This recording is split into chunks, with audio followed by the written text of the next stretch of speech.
আসসালামু আলাইকুম রহমতুল্লাহি ওবরাকাতুহু। ফৌজদারহাট পাবলিক স্কুল অ্যান্ড কলেজের পক্ষ থেকে আমি মোহাম্মদ ফয়সাল আজকে অষ্টম শ্রেণী, নবম শ্রেণী এবং দশম শ্রেণীর ন্যারেশনের উপর আলোচনা করব। ওকে, তো ন্যারেশনের আমি সম্পূর্ণ ন্যারেশন নিয়ে আলোচনা করব না, শুধু ন্যারেশনে ইম্পেরেটিভ সেন্টেন্স আসলে কি কি কাজ করতে হয় সেটা আলোচনা করব। আর আমরা যারা প্যাসেজ ন্যারেশন করি সেই প্যাসেজ ন্যারেশনের মধ্যে ইম্পেরেটিভ সেন্টেন্সের কাজ থাকে, তাই না? তা আমি যদি ইম্পেয়ারেড সেন্টেন্সের আসলে কাজগুলো কি সেগুলো যদি ভালো করে ফাইন্ড আউট করে নেই আর বারবার প্র্যাকটিস করি তাহলে আমার ভুল হওয়ার সম্ভাবনা খুব কম থাকে। ওকে, তো প্রথমত আমি কথা বাড়াচ্ছি না, অনেক লম্বা চলে আলোচনা হবে। এটা ইম্পেয়ারেড সেন্টেন্স আসলে আমাকে চিনতে হবে। আমাদেরকে যে প্যাসেজ ন্যারেশনটা দেয় সেখানে imperative, assertive, interrogative, exclamatory, optative এই ধরনের সেন্টেন্সগুলো সাজাই দেয়। তো সেখান থেকে আমাকে আগে ইম্পেয়ারেড সেন্টেন্সটা খুঁজে বের করতে হবে। তো আমরা কীভাবে বের করবো? দেখো, প্রথমত আমাদের যে ইম্পেয়ারেড সেন্টেন্সটা দিবে সেটা আমরা কীভাবে চিনব? দেখো, আমি এখানে লিখছি যে বাক্যে সাবজেক্ট থাকবে না। প্রথমত এই লাইনটি একটু মাথায় রাখবা যে ইম্পেয়ারেটিভ সেন্টেন্সের সাবজেক্ট থাকবে না। আসলে সাবজেক্ট থাকবে না যে বিষয় এমন না। ইম্পেয়ারেটিভ সেন্টেন্সের মধ্যে আমাদের সাবজেক্টের সাথে আসলে ভার্বের কোনো সম্পর্ক থাকে না। এখানে সম্পর্ক থাকে যে দ্বিতীয় ব্যক্তির সাথে, মানে সেকেন্ড পার্সনের সাথে, ফার্স্ট পার্সনের সাথে কোনো সম্পর্ক থাকে না। ধরো আমি একজনকে বললাম যে আমাকে তাকে এক গ্লাস পানি দাও। তা আমি তাকে এক গ্লাস পানি দিতে বলছি, তো পানি দেওয়ার কাজটা কিন্তু আমি করবো না, পানি দেওয়ার কাজটা আমি যে কোনো একজনকে করতে বলছি। সেজন্য আজকে আমার সাথে তার কোনো সম্পর্ক নাই, ভার্বের সাথে সম্পর্ক হচ্ছে যে দ্বিতীয় ব্যক্তি। তো সেজন্য তো মাথায় রাখবে যে ইম্পেরেটিভ সেন্টেন্স প্রথমে একটা সাবজেক্ট থাকবে না এবং তার যে অর্থ, আমাদের যে প্রতিটা বাক্য দেওয়া থাকে, প্রতিটা বাক্যের একটা অর্থ থাকে না, অর্থ না হলে এটা বাক্য হবে না। এবং এটার অর্থ কী দাঁড়াবে? হয়তো আদেশ বোঝাবে, উপদেশ বোঝাবে, নির্দেশ বোঝাবে, অনুরোধ বোঝাবে এবং প্রস্তাব বোঝাবে।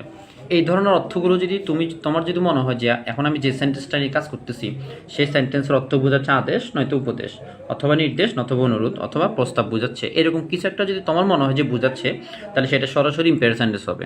তো আমরা অনেকে তো অর্থ পরীক্ষাতে বুঝতে পারি না, সেজন্য আমাকে খেয়াল রাখতে হবে যে সেন্টেন্সের সাবজেক্ট থাকবে না সেই সেন্টেন্সটা হচ্ছে কি এই ইম্পেয়ারেটিভ সেন্টেন্স। তো সাবজেক্ট ছাড়া তো আসলে কোনো বাক্য হয় না, বিষয়টা এমন না। এটা কিন্তু ভুল কথা যে এই যে হচ্ছে এখন ইম্পেয়ারেটিভ সেন্টেন্স সাবজেক্ট ছাড়া বাক্য হচ্ছে। তো যেহেতু আমাদের ভার্বের কাজ যে করবে সেটা হচ্ছে সেকেন্ড পার্সন, সেজন্য এখানে ফার্স্ট পার্সন ইনভিজিবল ভাবে থাকে, মানে অদৃশ্যমান আকারে থাকে। তাহলে যদি সাবজেক্ট না থাকে তাহলে বাক্যটা কীভাবে থাকবে? প্রথমে একটা ভার্ব থাকবে, তারপরে একটা অবজেক্ট থাকবে। দেখো এখানে আমি সাবজেক্ট লিখি নাই, আমি তো এভাবে লিখি নাই, সাবজেক্ট ভার্ব অবজেক্ট এভাবে লিখি নাই। আমি বলছিলাম ইম্পেরেটিভ সেন্টেন্স কি থাকে না? সাবজেক্ট থাকে না। যেহেতু সাবজেক্ট থাকে না তাহলে কি দিয়ে শুরু হবে? এটা ভার্ব দিয়ে শুরু হবে এবং সেখানে একটা অবজেক্ট থাকবে। যদি অতিরিক্ত অংশ থাকা দরকার তাহলে সেটা থাকবে। ওকে, সাপোজ আমি এখানে লিখলাম যে give him a glass of water, বলছি যে তাকে এক গ্লাস পানি দাও। দেখো এই গিভ এটা হচ্ছে যে আমাদের ভার্ব, তাহলে আমি বলছি যে তাকে এক গ্লাস পানি দাও, তাহলে গিভ এটা যদি আমাদের ভার্ব হয়, কাকে দিতে বলছি? তাকে দিতে বলছি। আমি দেখো এখানে আমি বলছি যে তাকে এক গ্লাস পানি দাও, এখানে আমরা তিনজন ব্যক্তি, একজন হচ্ছে আমি বলতেছি তাকে এক গ্লাস পানি দাও। এবার পানি যাকে দিব সে হচ্ছে তৃতীয় ব্যক্তি, এবার পানি দেওয়ার কাজটা কে করবে? দ্বিতীয় ব্যক্তি কাজ করবে। তাহলে সিম্পল বিষয় যে ভার্বের সাথে দ্বিতীয় ব্যক্তির সম্পর্ক, সেজন্য প্রথম ব্যক্তিকে এখানে না দেখালেও কি চলে। আবার বুঝাচ্ছি, give him a glass of water, তাকে এক গ্লাস পানি দাও। পানি দেওয়ার কথাটা আমি বলছি যে এই শোনো তাকে এই রহিম করিমকে এক গ্লাস পানি দাও। দেখো এই রহিম করিমকে এক গ্লাস পানি দাও, এই কথাটা কে বলছে? আমি বলছি, আমি এখানে নাই। কাকে পানি দিতে বলছি? রহিমকে। এবার পানি দেওয়ার কাজটা কে করবে? করিম। তো যেহেতু পানি দেওয়ার কাজটা করিম করবে, সেহেতু এখানে আজকে আমাকে দেখানোর কোনো প্রয়োজন নাই। আর এটার সাথে কার সম্পর্ক? আমাদের সেকেন্ড পার্সনের সম্পর্ক। ওকে, তো এই বাক্যের সাবজেক্ট থাকবে না। দেখো এটা কি দিয়ে শুরু? গিভ দিয়ে শুরু, খেয়াল করছো? এটা মূল ভাব দিয়ে শুরু। ওকে, তাহলে give him a glass of water, তাকে এক গ্লাস পানি দাও। আর এটার অর্থটা একটু অ্যানালাইজ করি আমরা। অর্থটা হচ্ছে ঠিক এরকম, আমি একজনকে বললাম যে তাকে এক গ্লাস পানি দাও, তাহলে সেটা আমি যদি আদেশ হইতে পারে তার জন্য, অথবা তার জন্য এটা আমার পক্ষ থেকে একটা অনুরোধ হইতে পারে। সে যেভাবে নেই, সে যদি আদেশ হিসেবে নেয় তাহলে সেটা আদেশ, আর যদি সে অনুরোধ হিসেবে নেয় তাহলে এটা অনুরোধ হবে। ওকে, তাহলে give him a glass of water, তাকে এক গ্লাস পানি দাও, এটা আমার মনে হচ্ছে যে একটা অনুরোধ বোঝাচ্ছে। তো যেহেতু এটা অনুরোধ বোঝাচ্ছে, আমি তো বলছিলাম যে অনুরোধ বোঝালে সেটা ইম্পেরেটিভ সেন্টেন্স। তো এইভাবে আমাদের সেন্টেন্সটা মানে ফাইন্ড আউট করতে হবে। তারপর দেখো যে সব বাক্যের মধ্যে ল্যাট থাকবে, এইটা মুখস্থ রাখবে এগুলো, যে ল্যাট থাকলে সরাসরি সেটা ইম্পেরেটিভ সেন্টেন্স। এবং এই ল্যাট অর্থ বোঝাচ্ছে কোনো কিছু করার প্রস্তাব দেওয়া, কোনো কিছু করার অনুমতি নেওয়া, কোনো কিছু করার অনুমতি দেওয়া, এরকম। হ্যাঁ, আর ল্যাট এটা কিন্তু একটা ভার্ব, মনে রাখবে। আমি বলছিলাম না যে ইম্পেরেটিভ সেন্টেন্স কী দিয়ে শুরু হয়? ভার্ব দিয়ে শুরু হয়। তাহলে ল্যাট এটাও এক ধরনের ভার্ব, আবার এটা নাউন হয়। তাহলে যদি কোনো সেন্টেন্স ল্যাট দিয়ে শুরু হয় এবং ল্যাটের পাশে যদি একটা অ্যাস থাকে, আস থাকে, অ্যাস থাকলে বিষয়টা এরকম থাকবে, LET FSTV, এস এভাবে থাকবে লেটস। আর যদি সরাসরি এভাবে দেওয়া থাকে লেট আস, কোনো সেন্টেন্স যদি এরকম লেট প্লাস আস দিয়ে শুরু হয় তাহলে সেটা সরাসরি ইম্পেয়ারেটিভ সেন্টেন্স। ওকে, কারণ লেট দিয়ে যখন আমি কোনো কথাবার্তা বলি তখন আমি দ্বিতীয় ব্যক্তিকে একটা অনুমতি চাচ্ছি, তার কাছ থেকে একটা প্রস্তাব বুঝাচ্ছি তাকে যে কাজটা করো, কাজটি চলো আমরা খেলতে যাই, চলো আমরা বই পড়তে যাই, চলো আমরা ঘুমাতে যাই, ঠিক আছে এরকম। তাহলে লেট আস, তাহলে লেটের পরে যদি আস থাকে তাহলে সেটা ইম্পেয়ারেটিভ সেন্টেন্স। এবং লেটের পরে স্যার আস, বিষয়টা এমন না লেট থাকলে সেটা ইম্পেয়ারেটিভ সেন্টেন্স, তো আস থাকতে পারে, আসের পরিবর্তে অন্যান্য personal object us like us, him, her, them etcetera এগুলো থাকতে পারে। ওকে, লেটের সাথে যে আস থাকলে ইম্পেয়ারেটিভ সেন্টেন্স বিষয়টা এমন না, লেটের সাথে হিম থাকতে পারে, হার থাকতে পারে, দ্যাম থাকতে পারে, এটসেট্রা এগুলো থাকতে পারে। ওকে, তো দেখো একটা উদাহরণ দিচ্ছি আমি, let him read the book, let me read the book. আমি যে কোনো একজনকে বলতেছি যে আমাকে বইটা পড়তে দাও, যে কোনো একজন পড়তেছে, আমি তাকে বললাম আমাকে বইটা পড়তে দাও, তাহলে আমি সেই ব্যক্তিকে একটা প্রস্তাব দিচ্ছি যে আমাকে বইটা পড়তে দাও। অথবা let us go on a picnic, চলো আমরা পিকনিকে যাই, তাকে আমি একটা প্রস্তাব দিচ্ছি চলো আমরা পিকনিকে যাই। তাহলে দেখো এটা লেট দিয়ে শুরু, এবং লেটের পরে একটা কি আছে, পার্সোনাল অবজেক্ট মি আছে। ওকে, তাহলে এভাবে আমাকে চিনতে হবে যে এত জটিল ভাবার কোনো প্রয়োজন নেই পরীক্ষাতে, জাস্ট আমরা সাইনগুলো দেখবো কীভাবে খুব সহজে ইম্পেয়ারেটিভ সেন্টেন্স ফাইন্ড আউট করবো। প্রথমত সাবজেক্ট থাকবে না, এটা সরাসরি ভার্ব দিয়ে শুরু হবে, আদারওয়াইজ এটা লেট দিয়ে শুরু হবে। এই দুইটা নিয়ম দেখলে বুঝতে পারো পরীক্ষাতে ইম্পেয়ারেটিভ সেন্টেন্স। আর যারা একটু অর্থ বুঝতে পারো, যাদের ভোকাবুলারি খুব স্ট্রং, তারা অর্থটা দেখবা যে অর্থটা কোন দিকে যাচ্ছে, অর্থটা কি আদেশ, উপদেশ, অনুরোধ, নির্দেশ, প্রস্তাব বুঝাচ্ছে কিনা। যদি বুঝে তাহলে সরাসরি সেটা ইম্পেয়ারেটিভ সেন্টেন্স। এবার আসো ইম্পেয়ারেটিভ সেন্টেন্সে আসলে আমাদের কাজটা কী কী থাকে। প্রথমত সেইট টুর একটা পরিবর্তন করতে হয়। আমাদের যেটা ডাইরেক্ট ন্যারেশন দেওয়া থাকে, যেটা আমাদের কোশ্চেন দেওয়া থাকে, সেখানে সেইট টু থাকে, আর যেটা আমরা অ্যান্সার করি সেখানে সেইট টুর একটা পরিবর্তন হয় ইম্পেয়ারেটিভ সেন্টেন্সে। প্রতিটা সেন্টেন্সে হয়, তো আজকে আমরা ইম্পেয়ারেটিভ সেন্টেন্স শিখতেছি। তো দেখো আমি লিখছি সেইট টুর পরিবর্তন। এবার দেখো তোমার যে বাক্যটা দেওয়া থাকবে এখানে, যেমন এখানে লিখছি যে give him a glass of water, এই বাক্যর মধ্যে কী কী দেওয়া থাকতে হবে। তোমার যদি মনে হয় এই বাক্যটা দ্বারা একটা আদেশ বোঝাচ্ছে, তোমার যদি মনে হয়, আমি বারবার বুঝাচ্ছি অর্থ বুঝতে হবে, যাদের ভোকাবুলারি স্ট্রং তারা পারবা, যাদের স্ট্রং নেই তারা এই সহজে খুঁজে বের করবা। তারপরে এটা বুঝতে হবে যে কী বুঝাচ্ছে, না বুঝলে কীভাবে দিবা। তো যদি তোমার মনে হয় বাক্যটা দ্বারা একটা আদেশ বোঝাচ্ছে, আমি কাউকে একটা আদেশ দিচ্ছি অথবা কেউ তোমাকে একটা আদেশ দিচ্ছে, তখন তোমরা অর্ডার লিখবা। কার পরিবর্তে, সরাসরি সেইট টুর পরিবর্তে। সেইট টু যেখানে থাকবে ঠিক সেখানে আমরা কি লিখবো, অর্ডার লিখবো। এবং এটা নিয়ম অনুযায়ী একটা ইডি যুক্ত করতে হয়। কেন ইডি যুক্ত করতে হয় আমি সেটা এখন বলতেছি না, তোমরা করার সময় ইনশাল্লাহ বুঝতে পারো, কারণ এগুলোকে ফার্স্ট টেন্সে নিয়ে আসতে হয়। ওকে, তো দেখো প্রথমত আমার যদি বাক্যটা দ্বারা একটা আদেশ বোঝাই তাহলে আমি কি লিখবো, অর্ডার, সাথে একটা ইডি যুক্ত করতে, তাহলে অর্ডার ইডি যুক্ত করলাম। ওকে, বাক্যটা দ্বারা যদি কি বোঝাই, ওকে, তাহলে আমাকে অর্থ বুঝতে হবে যে বাক্যটা দ্বারা আদেশ বোঝাচ্ছে, তখন আমি অর্ডার লিখবো, অর্ডার সাথে একটা ইডি যুক্ত করবো। তবে আমার যদি মনে হয় বাক্যটা দ্বারা একটা উপদেশ বোঝাচ্ছে, কেউ একজন আমাকে উপদেশ দিচ্ছে যে নেভার টেল এ লাই, কখনো মিথ্যা কথা বলবে না, অলওয়েজ স্পিক দ্য ট্রুথ, সবসময় সত্য কথা বলবা, ঠিক আছে। এরকম তোমার কাছে যদি মনে হয় যে তিনি আমাকে একটা উপদেশ দিচ্ছে অথবা আমি তাকে একটা উপদেশ দিচ্ছি, তখন আমরা সেই উপদেশে সেই এখানে যে সেইটু থাকবে তার পরিবর্তে আমরা একটা অ্যাডভাইস লিখবো। ওকে, আমরা একটা অ্যাডভাইস লিখবো। আমি আবার বোঝাচ্ছি, যদি বাক্যটা দ্বারা আমার মনে হচ্ছে আমি উপদেশ দিচ্ছি কিংবা আমাকে উপদেশ দিচ্ছে কিংবা অর্থটা উপদেশ কেন্দ্রিক, তখন আমরা একটা অ্যাডভাইস লিখবো এবং অ্যাডভাইসের সাথে আমরা একটা কি যুক্ত করবো, ই ডি যুক্ত করবো। ওকে, তারপর তোমার যদি মনে হয় যে বাক্যটা দ্বারা আমাকে একটা অনুরোধ বোঝাচ্ছে, হ্যাঁ, এই আমি এমন একটা কথা বললাম যে এখানে একটা কথা বললাম যে give him a glass of water, তাকে আমি একটা অনুরোধ করতেছি তাকে এক গ্লাস পানি দাও। ওকে, তো বাক্যগুলো দ্বারা যদি অনুরোধ বোঝায় তখন আমরা লিখবো রিকোয়েস্ট। এই দেখো রিকোয়েস্ট লিখবো, এবং সেই রিকোয়েস্টের সাথে আমরা একটা ইডি যুক্ত করবো, তার কি দাঁড়াচ্ছে, রিকোয়েস্টেড।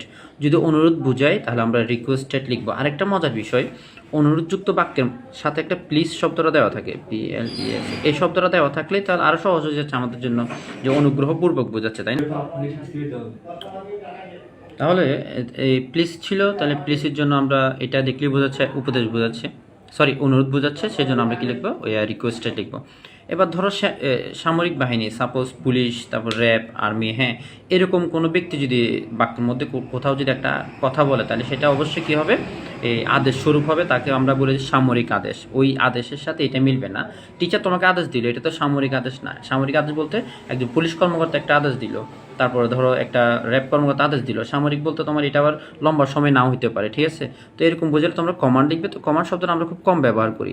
তাহলে সেটটুর পরিবর্তে আমরা এখানে কি লিখবো, কমান্ডের সাথে একটা কি যুক্ত করবো, ইডি যুক্ত করবো। তাহলে দেখো আমি একটা অর্ডার লিখলাম, অর্ডারের সাথে ইডি যুক্ত করলাম, অ্যাডভাইস লিখলে ইডি যুক্ত করবো, রিকোয়েস্ট লিখলে ইডি যুক্ত করবো, কমান্ড লিখলে ইডি যুক্ত করবো। এগুলো কার পরিবর্তে বসবে, সবগুলো সেটটুর পরিবর্তে বসবে। প্রশ্নের মধ্যে সেটটু থাকলে উত্তর হবে যে এগুলাই। ওকে, তারপর দেখো যদি কোনো কিছু করার প্রস্তাব বুঝে, আমি কিছুক্ষণ আগে বলছি কোনো কিছু করার প্রস্তাব বোঝাচ্ছে কিভাবে, ল্যাট থাকবে। যদি ল্যাট থাকে তাহলে এটা এক ধরনের প্রস্তাব বোঝায়। ওকে, তাহলে কোনো কিছু করার প্রস্তাব যদি বোঝায় তখন আমরা ওই সেট টুর পরিবর্তে এই সেট টুর পরিবর্তে আমরা কি লিখবো, প্রপোজ লিখবো। তাহলে সেই প্রপোজের সাথে আমরা আবার একটা কি যুক্ত করবো, ইডি অথবা ডি যুক্ত করবো। দেখো ইডি বলতে এখানে কিন্তু ই অলরেডি আছে, তাহলে তুমি শুধু ডি যুক্ত করলে হয়ে যাচ্ছে। তাহলে যদি প্রস্তাব বুঝে তখন আমরা সেই সেটটির পরিবর্তে কি লিখবো, প্রপোজ লিখবো এবং প্রপোজের সাথে একটা ইডি যুক্ত করবো। ওকে, এটুকু হচ্ছে আমার কথা। এবার দেখো তোমার প্রশ্ন দাঁড়াচ্ছে যে সবসময় যে বাক্যটা দ্বারা আদেশ, উপদেশ, অনুরোধ, নির্দেশ বোঝাবে, বিষয়টা কিন্তু এমন না। আদেশ, উপদেশ, নির্দেশ, প্রস্তাব কিছু যদি না বোঝে কিন্তু বাক্যটি ইম্পেরেটিভ সেন্টেন্স। কীভাবে বুঝছো, সাবজেক্ট নাই, কীভাবে বুঝছো, ল্যাট দিয়ে শুরু হয়েছে, কিন্তু আদেশ, উপদেশ, অনুরোধ, নির্দেশ কিছুই বোঝাচ্ছে না, তখন তোমরা কী ব্যবহার করতে পারো, চাইলে টোল ব্যবহার করতে পারো। যদি কিছুই না বোঝায়, আদেশও বোঝায় নাই, উপদেশও বোঝায় নাই, নির্দেশও বোঝায় নাই, প্রস্তাবও বোঝায় নাই, কিন্তু এটি ইম্পেরেটিভ সেন্টেন্স, ঠিক আছে, তখন আমরা কি লিখবো, টোল ব্যবহার করবো। কার পরিবর্তে, সেট টুর পরিবর্তে, ইনস্টেড অফ সেট টু। ওকে, তারপর দেখো আর কি আসতে পারে আমাদের পরীক্ষাতে, যে এরপরে এখানে একটা কমা ছিল, কমা কোটেশন, এটা অবশ্যই পরিবর্তন করতে হয়, এটা প্রশ্নে দেওয়া থাকে। তো প্রশ্নে যেটা দেওয়া ছিল সেটার উত্তর আমরা লিখবো। তাহলে আমরা দেখো সব কিছু পরিবর্তন করতেছি, তাহলে কমা যখন আমি তুলে ফেলবো তার পরিবর্তে আমাকে কিছু ব্যবহার করতে হবে না। এবার দেখো ইম্পেরেটিভ সেন্টেন্সে কমার পরিবর্তে আমরা কি লিখবো, তাহলে কমার পরিবর্তে টু বসে। ইম্পেরেটিভ সেন্টেন্সে কমার পরিবর্তে কি বসে, টু বসে। আমাদের পাঁচটা সেন্টেন্সের মধ্যে যে পাঁচটা সেন্টেন্সে কমার পরিবর্তে যে পাঁচটা বাক্য বসে, বিষয়টা কিন্তু এমন না, পাঁচটা শব্দ বসে, বিষয়টা কিন্তু এমন না। ওকে, তো আমরা যেটা ইম্পেরেটিভ আলোচনা করতেছি, ইম্পেরেটিভ সেন্টেন্সে কী বসে এটা মুখস্থ রাখবা, যে ইম্পেরেটিভ সেন্টেন্সে কমার পরিবর্তে কী বসে, টু বসে। তার আমি পাশে একটা কথা দিচ্ছি, সেটা হচ্ছে বাক্যটি যদি মূল ভার্ব দিয়ে শুরু হয়। ওই যে কিছুক্ষণ আগে বলছিলাম ইম্পেরেটিভ সেন্টেন্স কীভাবে শুরু হতে পারে, সেখানে সাবজেক্ট থাকবে না, সেখানে ভার্ব প্লাস অবজেক্ট মানে মূল ভার্ব দিয়ে শুরু হবে। এখন বাক্যটা যদি তোমার কাছে মনে হচ্ছে যে মূল ভার্ব দিয়ে শুরু হয়েছে, কোনো প্রকার মেইন ভার্ব অথবা মূল ভার্ব দিয়ে শুরু হয়েছে, তখন আমরা ইনভার্ট কমার জন্য কী ব্যবহার করবো, টু ব্যবহার করবো। এই যে আমাদের ইনভার্ট কমাগুলো এভাবে থাকে, দুইটা রিপোর্টেড স্পিচ যেটা মানে ইনভার্ট কমার ভিতর অংশ যেটা বলি আমরা, সেই কেন বলি ইনভার্ট কমার ভিতর অংশ, কারণ ইনভার্ট কমা দিয়ে একটা বাক্যকে আবদ্ধ করা হয়ে থাকে, ঠিক আছে, এগুলোকে বলে ইনভার্ট কমা, এগুলো তুলে দিতে হয়। তো এগুলো তুলে দিলে তার পরিবর্তে আমরা শুধুমাত্র ইম্পেরেটিভ সেন্টেন্সে কি নিয়ে আসবো, টু নিয়ে আসবো, শুধুমাত্র ইম্পেরেটিভ সেন্টেন্স, আর কোনো সেন্টেন্সে টু বসে না। এটা মাথায় রাখবা যে এটা হচ্ছে যে আইসোলেটেড পার্সনের মতো, ঠিক আছে, যে শুধুমাত্র ইনভার্ট কমার পরিবর্তে ইম্পেরেটিভ সেন্টেন্সে টু বসে, আর বাকি চারটার মধ্যে কোথাও টু বসে না, তাহলে এটা ভুল করার কোনো পসিবিলিটি নেই। ওকে, তারপর আমি আবার বলতেছি যে ইনভার্ট কমার জন্য আবার কি বসে, দ্যাট বসে। কখন, আমি কিন্তু পাশে লিখে দিয়েছি, দেখো বাক্যটি যদি মূল ভাব দিয়ে শুরু হয়, তখন আমরা লিখব, বাক্যটা যদি মূল ভাব দিয়ে শুরু হয় তখন আমরা টু ব্যবহার করব ইনভার্ট কমার পরিবর্তে। কথাগুলো খুব মনোযোগ দিয়ে শোনার চেষ্টা করবা। আর আমি এখন আবার কিছুক্ষণ আগে বলতে শুধু টু ছাড়া কিছুই বসে না, এখন আমি আবার বলতেছি, আমি নিজেই বলতেছি যে মাঝে মাঝে ড্যাট বসে, কি বসে, ড্যাট বসে। কেন, দেখো পাশে আমি কি লিখছি, যদি ল্যাট দিয়ে শুরু হয়।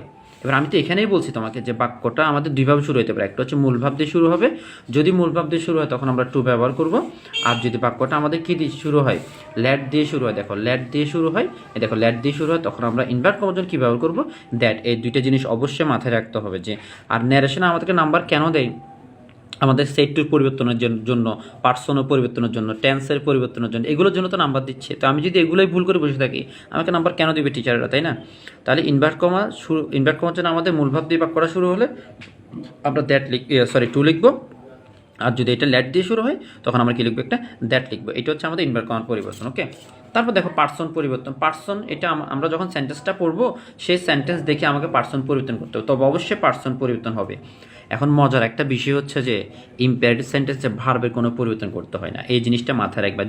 যে কাজটা সবচাইতে কঠিন, অ্যাসার্টিভ, ইন্টারোগেটিভ, এক্সক্লেমেটরি, অপটেটিভ, এই চারটা বাক্যের মধ্যে ভার্বের সরাসরি পরিবর্তন করতে হয়, ঠিক আছে। এমএজে থাকলে ওয়াজয় লিখতে হয়, ওয়াজয় থাকলে আমাদের কী লিখতে হয়, হ্যাট লিখতে হয়, বিন লিখতে হয়, তারপর শ্যাল থাকলে শুট লিখতে হয়, ক্যান থাকলে কুট লিখতে হয়। কিন্তু ইম্পেরেটিভ সেন্টেন্সের মধ্যে ভার্বের কোনো পরিবর্তন করতে হয় না, এটা হচ্ছে আমাদের একটা প্লাস পয়েন্ট। তবে পার্সন অবশ্যই পরিবর্তন করতে হয়। পার্সন কীভাবে পরিবর্তন করবো, দেখো ইম্পেরেটিভ আমরা জানি ন্যারেশনের কাজটা কি, যে দুইজন ব্যক্তির কথাবার্তাকে আমি নিজের ভাষায় উপস্থাপন করব। তো যখন আমি রহিম এবং করিমের কথাটা আজকে নিজের ভাষায় উপস্থাপন করব, তখন আমি রহিম এবং করিমকে তাদের পার্সন অনুযায়ী সম্বোধন করতে হবে না। সেজন্য যে কোনো সেন্টেন্সের মধ্যে পার্সনটা অবশ্যই পরিবর্তন করতে, শুধুমাত্র আজকে এই ন্যারেশনের মধ্যে যদি আমি থাকি তখন আমি নিজেকে কীভাবে পরিবর্তন করবো। ওকে, তাহলে শেষ আমার এই ইম্পেরেটিভ সেন্টেন্স। ডাইরেক্ট ন্যারেশন থেকে ইনডাইরেক্ট করতে হলে আমাকে এই কথাগুলো অবশ্যই মনে রাখতে হবে। এবার দেখো আমি একটা এক্সারসাইজ করাচ্ছি। ডাইরেক্ট ন্যারেশন আমি লিখলাম, the piper said to the mayor, piper মেয়রকে বলেছিল। এটা হচ্ছে আমাদের রিপোর্টিং ভার্ব, এটা হচ্ছে আমাদের যেটা ইনভার্ট কমার বাইরে থাকবে। এটা এই দেখো ইনভার্ট কমা এখান থেকে শুরু হয়ে ইনভার্ট কমা শেষ হচ্ছে এখানে, খেয়াল করছো? এখান থেকে শুরু হয়ে এখানে শেষ। তাহলে এই অংশটা হচ্ছে যে এখান থেকে শুরু হয়, এই অংশটা হচ্ছে আজকে আমাদের ইনভার্ট কমার বাইরের অংশ। এবং আমরা জানি যে ইনভার্ট কমার বাইরের অংশকে কী বলা হয়? Reporting verb. আর ইনভার্ট কমার ভিতরে যেটা থাকে তাকে বলা হয় রিপোর্টেড স্পিচ। ওকে, তো দেখো রিপোর্টিং ভার্বে কি বলা হয়েছে? বলা হয়েছে যে the piper said to the piper মেয়রকে বলেছিল, কি বলেছিল দেখো, give me the promised money. বলেছিল যে give me the promised money, মানে সে মেয়র যে প্রতিজ্ঞা করেছিল সেই টাকাটা যাতে তাকে দিয়ে দেওয়া হয়। পাইপার তাকে একটা কথা বলছে যে মেয়র সাহেব, আপনি আমাকে যেই প্রতিজ্ঞাটা করেছিলেন সে টাকাটা আমাকে দিয়ে দেন। দেখো বলছে যে গিভ মি দ্য প্রমিসড মানি, আমাকে প্রতিজ্ঞা করার টাকাটা একটু দিয়ে দেন, তাই না? তাহলে গিভ মি দ্য প্রমিসড মানি। এবার পাইপার কাকে বলেছিল? মেয়রকে বলেছিল যে আপনি যে প্রতিজ্ঞাটা করেছিলেন টাকা দেওয়া, সে টাকাটা আমাকে দিয়ে দেন। তাহলে এবার মেয়রকে তো আমি আদেশ দিতে পারবো না, মেয়রকে তো আমি কি করতে পারবো? কমান্ড করতে পারবো না। তাহলে বাক্যটার অর্থটা কি দাঁড়াচ্ছে? আমি অনুরোধ করলাম যে মেয়র সাহেব, আপনি যেটা প্রতিজ্ঞা করেছিলেন সে টাকাটা আমাকে দিয়ে দেন, তাই না? অবশ্যই এটা প্রতিজ্ঞা হবে, এটা কী হবে? অনুরোধ হবে। তাহলে প্রথমত আমরা অর্থ থেকে বুঝে ফেললাম আজকে এটি ইম্পেরেটিভ সেন্টেন্স, যে মেয়রকে পাইপার অনুরোধ করতেছে, তাই না? অনুরোধ করলে কি হয়? কি বলছিলাম? ইম্পেরেটিভ সেন্টেন্স হয়। আরেকটা মজার বিষয় দেখো, এই যে গিভ, এটা কিন্তু ভার্ব। তাহলে এই দেখো এটা ভার্ব দিয়ে শুরু, এখানে কোনো সাবজেক্ট নাই। বাক্যের প্রথমত সাবজেক্ট বসার কথা ছিল, কোথাও কোনো সাবজেক্ট নাই। তো যেহেতু এখানে কোথাও সাবজেক্ট নাই, তাহলে এটা মূল ভাব দিয়ে শুরু হয়েছে না? তো আমি তো বলছিলাম যে ইম্পেরেটিভ সেন্টেন্স মূল ভাব দিয়ে শুরু হয়। তাহলে গিভ মি দ্য প্রমিসড মানি। এবার এটাকে আমরা কি করবো? ইনডাইরেক্ট করবো। হ্যাঁ, কনভার্ট করবো কোথায়? ইনডাইরেক্টে। দেখো প্রথমত আমি বলছিলাম বাক্যটা অর্থটা কি দাঁড়াচ্ছে? অনুরোধ বোঝাচ্ছে। তো আমি তো বলছি তোমাদেরকে যে অনুরোধ বোঝালে কি লিখতে বলছিলাম? রিকোয়েস্ট লিখতে বলছিলাম। উপদেশ বোঝালে অ্যাডভাইস লিখতে বলছিলাম। তো আজকে যেহেতু আমাকে অনুরোধ বোঝাচ্ছে, তাহলে আমি কি লিখবো? দেখো দ্য পাইপার। আমাদের এখানে ছিল দ্য পাইপার বসে যাবে। এখানে ছিল সেড টু, খেয়াল করো, সেড টুর পরিবর্তে যেহেতু আজকে অনুরোধ বোঝাচ্ছে, আমরা কি লিখবো? রিকোয়েস্ট। শুধু লিখবো রিকোয়েস্ট এবং একটা ইড যুক্ত করতে বলছিলাম, তাহলে রিকোয়েস্টেড। দেখো দ্য পাইপার যেভাবে চলে সেভাবে বসে যাবে। এবং সেড টুর পরিবর্তে আজকে আমরা কি লিখবো? রিকোয়েস্টেড, কারণ এখানে কি বোঝাচ্ছে? একটা রিকোয়েস্ট বোঝাচ্ছে, সেজন্য আমরা কি লিখবো? রিকোয়েস্টেড। তাহলে আমি কি লিখছি? দেখো দ্য পাইপার রিকোয়েস্টেড, কাকে রিকোয়েস্ট করেছিল? অনুরোধ কাকে করেছিল? দ্য মেয়রকে। দ্য মেয়র এটা বসে যাবে। তাহলে দেখো the piper requested the mayor. Piper মেয়রকে কি করেছিল? অনুরোধ করেছিল। শেষ। দ্বিতীয় কাজটা কি ছিল আমাদের? ইনভার্ট কমার পরিবর্তন। তা আমি কি বলছিলাম? যদি সেন্টেন্সটা কি দিয়ে শুরু হয়? মূল ভাব দিয়ে শুরু হয়, তখন আমরা ইনভার্ট কমার জন্য কী ব্যবহার করবো? একটা টু ব্যবহার করব। যদি সেন্টেন্সটা মূল ভাব দিয়ে শুরু হয়, তখন আমরা ইনভার্ট কমার জন্য কী ব্যবহার করবো? একটা টু ব্যবহার করবো। তাহলে দেখো এখানে একটা ইনভার্ট কমা ছিল, দেখো এখানে একটা ইনভার্ট কমা, এখানে ইনভার্ট কমা, সেটা উঠে গিয়ে এখন এটার পরিবর্তে আমরা কি লিখবো? টু ব্যবহার করবো। ওকে, তারপর তৃতীয় কাজটা কি ছিল আমাদের? পার্সন পরিবর্তন। এখানে পার্সন পরিবর্তন করার আগে একটা জিনিস মাথায় রাখবে যে ভার্বের কোনো পরিবর্তন হবে না, তবে ইনভার্ট কমার পরিবর্তে আমরা যেটা বসাই তারপরে পার্সনের পরিবর্তন করতে হয়। ঠিক আছে? তো আজকে আমাদের তো সাবজেক্ট নেই, সাবজেক্ট না থাকলে আমরা পার্সন এখন কীভাবে পরিবর্তন করবো? তারপর কাজটা হচ্ছে আমাদের ভার্বের পরিবর্তন। তো আমি তো বলছিলাম ইম্পেরেটিভ সেন্টেন্সে মজার একটা বিষয়, সেটা হচ্ছে যে ভার্বের কোনো পরিবর্তন করতে হয় না। এই প্যারাটা তোমাদেরকে নিতে হবে না যে এটা থাকলে এটা লিখতে হয়, ওইটা থাকলে ওইটা লিখতে হয়। তাহলে এখানে যেটা গিফট ছিল সেই গিফটটা বসে যাচ্ছে। তো এটার একটা নিয়ম আছে, সেটা হচ্ছে দেখো এই যে টু লিখছি না, আমরা জানি প্রিপোজিশন টুর পরে ভার্বের সবসময় কি হয়? বেস ফর্ম হয়। এই জিনিসটা মাথায় রাখলে তো চলে যে স্যার এখানে একটা টু ছিল, আপনি বলছেন না যে টু থাকলে টুর পরে ভার্বের বেস ফর্ম হয়। তো আপনি যেহেতু টু বসাচ্ছেন, টুর পরে আমরা ভার্বের বেস ফর্মই বসাই দেবো, সেই অর্থে এটা কোনো পরিবর্তন হয় না। তাহলে টু গিভ। এবার দেখো আমি কি পাইপার কি বলেছিল? এখানে বলছে গিভ মি, আমাকে। এই মি বলতে কাকে বোঝাচ্ছে জানো? এই মি বলতে দ্য পাইপারকে বোঝাচ্ছে। কারণ পাইপার কি বলছে? The piper said to the mayor, piper মেয়রকে বলেছিল গিভ মি, আমাকে দাও, আমাকে দাও। তাহলে এমি বলতে কাকে বোঝাচ্ছে? পাইপারকে বোঝাচ্ছে। তো পাইপার অবশ্যই একটা ছেলে হবে, তাই না? প্রনাউন কি হবে? ছেলেদের জন্য প্রনাউন আমরা কি লিখবো? শি। যদি হি হয়, যদি আমরা সাবজেক্ট আকারে লিখি তাহলে হি লিখবো। আজকে আমরা অবজেক্ট আকারে লিখবো। কি আকারে লিখবো? কাকে দিবে টাকাটা? পাইপার কি দিবে? অবজেক্ট আকারে লিখবো। সেজন্য হির অবজেক্টিভ হচ্ছে আমাদের কি? হিম। মনে রাখবা। আমি কথাটা এভাবে বলবো না যে পাইপার মেয়রকে বলেছিল যে তাকে যেন তার টাকাটা দিয়ে দেওয়া হয়, তাকে যেন তার টাকাটা দিয়ে দেওয়া হয়। তাহলে তাকে ইংরেজি কি? অবশ্যই হিম হবে। তাকে ইংরেজি কি হবে? হিম। ওকে, তাহলে এখানে মি ছিল, মির পরিবর্তে কাকে বোঝাচ্ছে? পাইপারকে বোঝাচ্ছে। পাইপারের অবজেক্টিভ হচ্ছে কি? হিম। তাহলে দেখো the mayor to give him the promised, মানে আর কোনো পরিবর্তন হবে না। তো আমি কি পরিবর্তন করলাম? এখানে সেইটটা ছিল, সেইটটার পরিবর্তে আমি একটা রিকোয়েস্টেড লিখলাম, তারপর ইনভার্ট কমার পরিবর্তে আমি একটা টু লিখলাম। ভার্বের কোনো পরিবর্তন হবে না। আমি আবার বোঝাচ্ছি, ইম্পেরেটিভ সেন্টেন্সে ভার্বের কোনো পরিবর্তন হয় না, তবে আমাদের যে পার্সন থাকে সেটা বাধ্যতামূলক পরিবর্তন করতে হবে। এটা কম্পালসারি, এটা বাধ্যতামূলক। ঠিক আছে, এটা পরিবর্তন করতে হবে। তাহলে দেখো পার্সন পরিবর্তন করার সময় একটু ঠান্ডা মাথায় চিন্তা করবে গল্পের মধ্যে আছে কে কথা বলতেছে, ঠিক আছে। এরপর আমরা একটু দেখি, তারপর দেখো এই আরেকটা এক্সারসাইজ দিচ্ছি আমি, সেটা হচ্ছে যে রহিম সেড টু করিম, রহিম করিমকে বলেছিল let us go on a picnic, চলো আমরা পিকনিকে যাই। তো দেখো রহিম তার বন্ধু করিমকে একটা প্রস্তাব দিচ্ছে, না চলো আমরা পিকনিকে যাই, let us go on a picnic. তারপর এই তাহলে এখানে কী বোঝাচ্ছে, let us go on a picnic দ্বারা কী বোঝাচ্ছে, চলো আমরা পিকনিকে যাই। তাহলে আমাকে প্রথম ফাইন্ড আউট করতে হবে এটা ইম্পেরেটিভ সেন্টেন্স কিনা। তো অর্থ দ্বারা একটা প্রস্তাব বোঝাচ্ছে, আমরা বুঝতে পারছি এটা দ্বারা একটা প্রস্তাব বোঝাচ্ছে।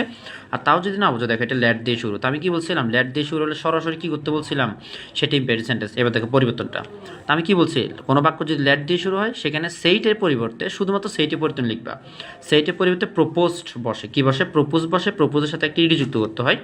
তাহলে আজকে দেখো লেট দিয়ে শুরু হয়েছে না বাক্যটা, তো লেট দিয়ে শুরু হলে আমি রহিমের জায়গায় লিখে দিচ্ছি। আর এখানে যেটা সেইট ছিল সেইটের পরিবর্তে আমরা কি লিখবো, প্রপোজড। ঠিক আছে, আজকে সেইটটুর কোনো পরিবর্তন হবে না, লেট থাকলে শুধুমাত্র সেইটের পরিবর্তে প্রপোজ লিখতে হয়, টুটা বসে যাবে। ওকে, তাহলে রহিম প্রপোজ টু করিম, প্রপোজটা কাকে করেছিল, একটা উদ্দেশ্য দিক বুঝাইতে হবে না, সেজন্য আমরা টুটা রেখে দিচ্ছি। তাহলে সেইট এর পরিবর্তে আমরা লেট থাকলে কি লেখার কথা ছিল, প্রপোজড লেখার কথা ছিল, সেজন্য আমি লিখলাম রহিম প্রপোজড টু করিম, রহিম করিমকে প্রপোজড করেছিল। এবার দেখো দ্বিতীয় কাজটা কি আমাদের, ইনভার্ট কমার পরিবর্তন। তো আমরা তো বলছি যে লেট দিয়ে কোনো সেন্টেন্স শুরু হলে সেটা ইম্পারেটিভ, এবং লেট দিয়ে শুরু হলে ইম্পারেটিভ সেন্টেন্সে ইনভার্ট কমার পরিবর্তে কি লিখতে হয়, দ্যাট লিখতে হয়। দেখি আজকে আবার ভুলে টু বসাইও না। আমি তো বলছি যে আমি নিজেও বলছি ইম্পারেটিভ সেন্টেন্স কী বসে, টু বসে, তখন কিন্তু আমি বলি নাই যে লেট থাকলে টু বসে, এটা বলি নাই, লেট থাকলে দ্যাট বসে এটা বলছিলাম। তাহলে লেট থাকলে আমরা আজকে কী ব্যবহার করবো, এখানে একটা দ্যাট ব্যবহার করবো, তাহলে আমি এখানে একটা দ্যাট দিলাম। এরপর অবশ্যই পার্সন পরিবর্তন বলছিলাম, তাই না। এবার দেখো লেটার পরে পার্সন, এখানে অবজেক্ট আকারে কি ছিল, আজ। এই আজ বলতে আজকে কাকে মেনশন করতেছে, এই আজকে আজ বলতে রহিমকে বোঝাচ্ছে এবং করিমকে বোঝাচ্ছে। কারণ রহিম কি বলছে, চলো আমরা ঘুরতে যাই। এবার রহিম তো একা ঘুরতে যাবে না, কথাটা সে কী বলছে, চলো আমরা ঘুরতে যাই। তাহলে এই আজ বলতে কাকে বোঝাচ্ছে, রহিম এবং করিমকে বোঝাচ্ছে। আজকে এখানে রহিম আমি না, করিমও আমি না, আজকে রহিম এবং করিমের কথাটা আমি বলতেছি না, তখন আমি কি বলবো, রহিম করিমকে বলেছিল তারা ঘুরতে যাবে, তাই না, তারা যাতে ঘুরতে যায়। আজকে রহিম করিম আমি না, আমি আজকে তৃতীয় ব্যক্তি, তাই না। তাহলে আমি যখন রহিম এবং করিমকে বলবো, তাহলে রহিম এবং করিম এখানে দুজন ব্যক্তি, অবশ্যই বহুবচন, সেজন্য আমাকে দিয়ে উচ্চারণ করতে হবে, তাই তো। তাহলে আজ থাকলে যদি আমি এবং রহিম থাকতাম তখন আমরা আসের পরিবর্তে কী লিখবো, উই।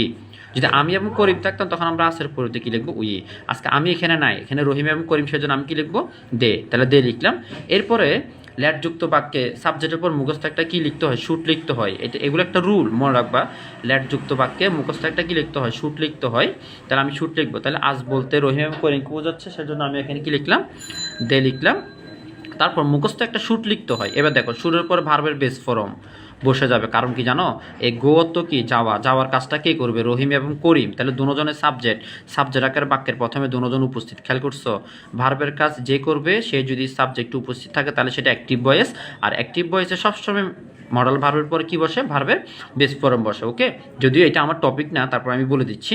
তাহলে দেখো দে শুড এটা মুখস্থ চলে আসবে, তার ভার্বের বেস ফর্ম হবে, they should go on a picnic. শেষ, লেট থাকলে আমরা এভাবে করবো। এবার লেটযুক্ত বাক্যের পরবর্তী মানে লেট থাকলে পরবর্তী বাক্যটা কীভাবে সাজাবা, প্রথমে একটা সাবজেক্ট নিয়ে আসবে। সাবজেক্ট বেসিক্যালি দুইটা জিনিস হতে পারে, একটা হচ্ছে যে উই, আর একটা হচ্ছে যে দে। তবে আমি বুঝাচ্ছি এখানে লেটের পরে হিম আস তার কাদেরকে বোঝাচ্ছে সেটা দেখে তারপর আমাকে সাবজেক্ট এগুলো পরিবর্তন করতে হয়। ওকে, সাবজেক্টের উপর মুখস্থ একটা শুট বসাইতে হবে, এটা নিয়ম, তাই না। এটা আমি বলি না যে শুট এটা কার পরিবর্তে নিয়ে আসছেন, এই কথা কিন্তু আমি বলি নাই, এটা একটা নিয়ম যে সাবজেক্টের পর একটা শুট লিখতে হয় এবং শুটের পর সবসময় ভার্বের বেস ফর্ম হবে। ওকে, কারণ ভার্বের কাজ যে করবে তারা সাবজেক্ট উপস্থিত, সেজন্য ভার্বের বেস ফর্ম হয়, আর বাকিটা অবজেক্ট বসে যাবে। তো আমি চেষ্টা করছি আজকে ইম্পেরেটিভ সেন্টেন্সে কিছুটা হলেও তোমাদেরকে ক্লিয়ার করার জন্য, কতটুকু পারছে জানি না। তো বাসায় আমাদের যেহেতু একটা ন্যারেশনের মধ্যে 5টা সেন্টেন্সের কাজ থাকে, তা আমি 5টা সেন্টেন্সের কাজটা যদি একটু সময় দিয়ে মানে যখন বসবো তখন আমি একটা সেন্টেন্স ওই দিন ক্লিয়ার করে ফেলবো। তাহলে দেখো তুমি জাস্ট একটা দিনে 5টা সেন্টেন্স শেষ করো, দ্বিতীয় দিন থেকে ন্যারেশন তোমার জন্য খুব ইজি হয়ে যাবে। তো আমরা ন্যারেশন কেন পারি না, ছেলে মেয়েদেরকে পরীক্ষায় প্রশ্নতে জিজ্ঞেস করে এটা ইন্টারগেটিভ সেন্টেন্স কিনা, আমি বললাম যে এটা কোন সেন্টেন্স, যদি সেটা ইন্টারগেটিভ হয় তারা উত্তর দেয় এটা অ্যাসার্টিভ। যদি জিজ্ঞেস করে এটা কি ইম্পেরেটিভ সেন্টেন্স, তারা আমি বললাম যে এটা কোন সেন্টেন্স, তারা উত্তর দেয় ফার্স্ট ইনডিফিনিট। দেখো আমি জিজ্ঞেস করছি সেন্টেন্স, তারা উত্তর দেয় ফার্স্ট ইনডিফিনিট। এটার একটাই দুর্বলতা, আমরা সেন্টেন্স চিনি না, টেন্স চিনি না। ওকে, তো আমাদেরকে যারা একটু দুর্বল তারা সহজ পদ্ধতিতে কীভাবে সেন্টেন্স চেনা যায়, টেন্স চেনা যায়, এগুলো একটু বাসায় প্র্যাকটিস করবা। ওকে, থ্যাংক ইউ।